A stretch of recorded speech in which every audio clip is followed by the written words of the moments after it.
बहुत समय पहले की बात है। एक नगर में देवशक्ति नामक राजा रहा करता था।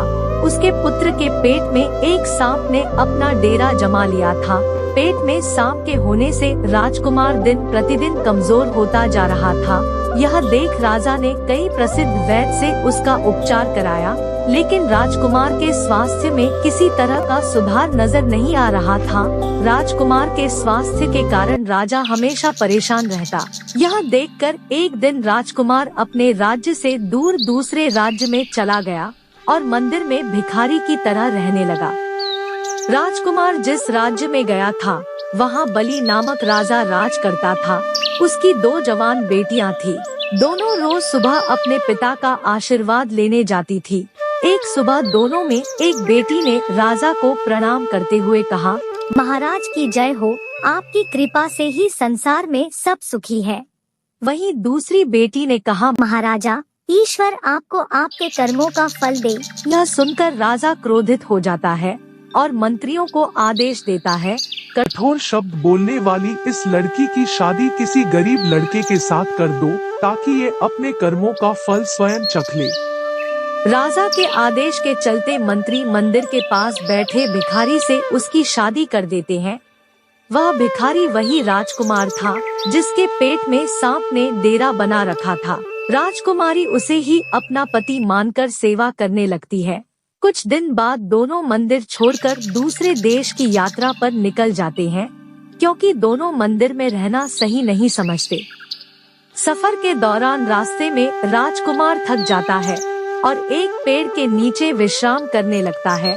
राजकुमारी पास के गांव से भोजन लाने के लिए चली जाती है। जब वह वापस आती है तो सोए हुए पति के मुंह से एक सांप को निकलते देखती है। साथ ही पास के एक बिल से भी सांप निकलता है। दोनों सांप बात करने लगते हैं, जिसे छिपकर राजकुमारी सुन लेती है।